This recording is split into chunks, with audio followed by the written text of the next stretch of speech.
Is Russia's Orthodox Christmas ceasefire really just a ploy for more military advantages?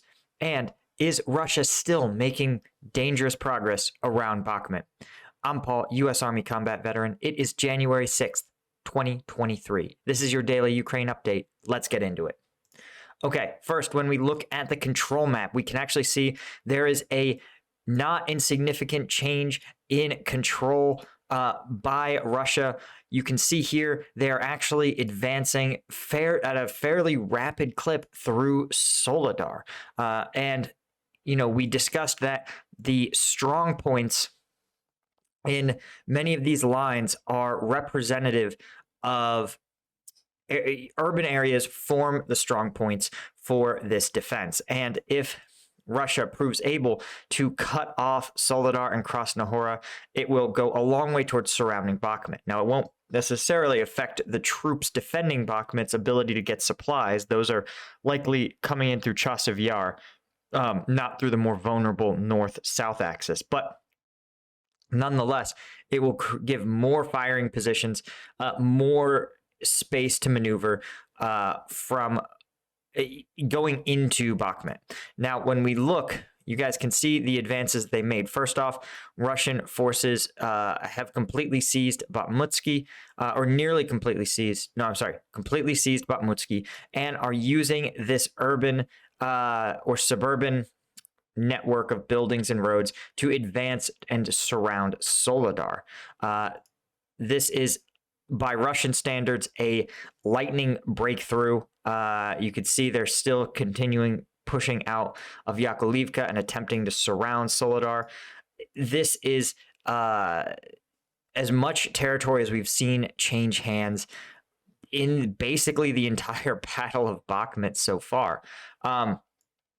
This efforts to surround it, it's not clear that this is a great strategy, but it's the best of hard choices, I think, that Russia has to make if they want to seize Bakhmut. Obviously, their future plans almost certainly involve taking Solidar, seizing Blahodatne, and then pushing south into Krasnohora, all in an effort to further surround Bakhmut and cut off more arteries leading into the city, making it somewhat harder to defend. When we pivot over to the combat map, you guys can see that Russia's been pretty active going into its ceasefire. This map still assesses. It does assess basically complete control of Bakhmutsky. Does not assess full control of Yakovlivka by the Russians, but it does show them making this core advance towards Solidar. It also, of course, shows an attack near Krasnohora. Russia's daily sacrifice of troops across this canal that doesn't produce any measurable effects, and an attack to the south near Klachivka, as well as, of course, the standard 3 attacks from the Donetsk direction. Russia is nothing if not uncreative.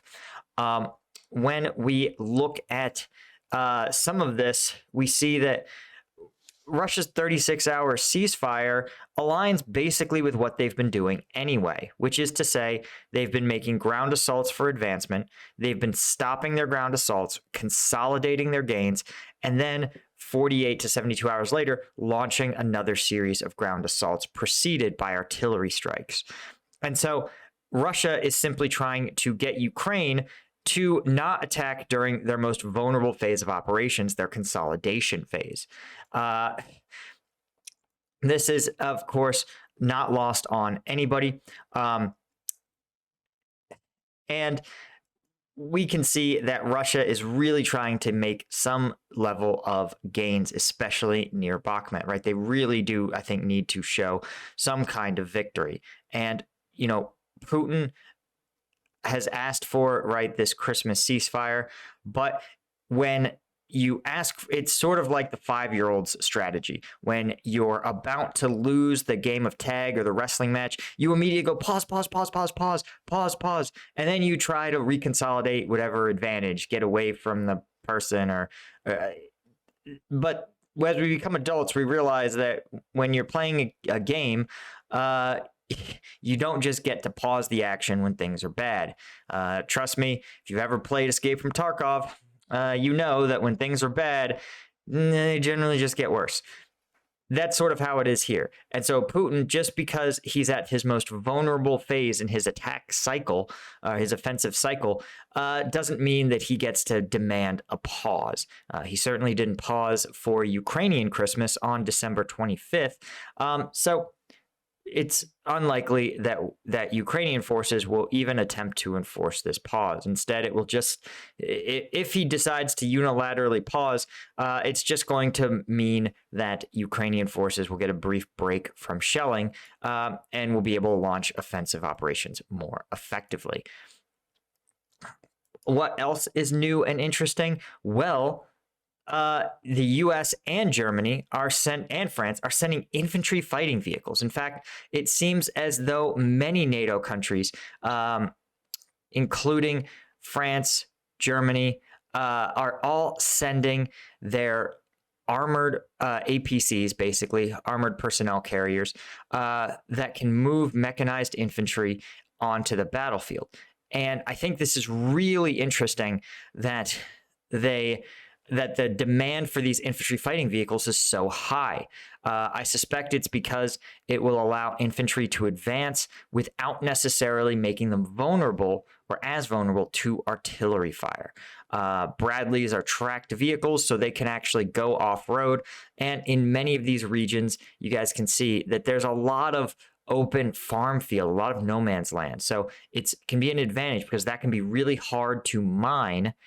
And tracked vehicles like a Brad can go overland while protecting their complement, their infantry squad, from indirect fire. And the infantry squad can deploy at urban areas where the Brad can be a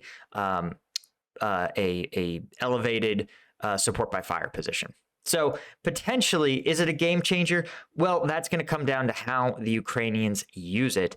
But I think it's certainly possible that if there is going to be a Ukrainian spring offensive, you're going to see a lot of those Bradleys. As we've talked about in other videos, the BMPs, the Russian, I don't want to say equivalent of a Bradley since they're much more advanced, but a Russian vehicle that has a similar battlefield role to a Bradley has been a very, very powerful weapon in the hands of Ukrainian forces. So it does say to me that the Ukrainians know what to do with this sort of vehicle, and hopefully when they get their crews trained up on Bradleys, they'll see that the decades of additional development that have gone into the Bradley really make it a much more powerful tool.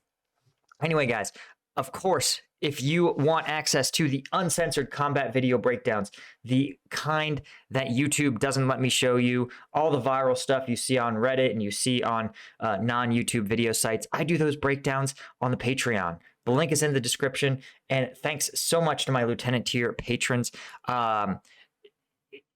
You guys are really what make this whole thing possible. You guys know YouTube's demonetization. Some weeks it's like they'll let me upload anything, and some weeks they won't let me. If there's a tank or a firearm, they'll demonetize it. Doesn't matter. It just doesn't make any sense. So having the patrons have my back means the world to me. And of course, I'll see you guys all in the next one.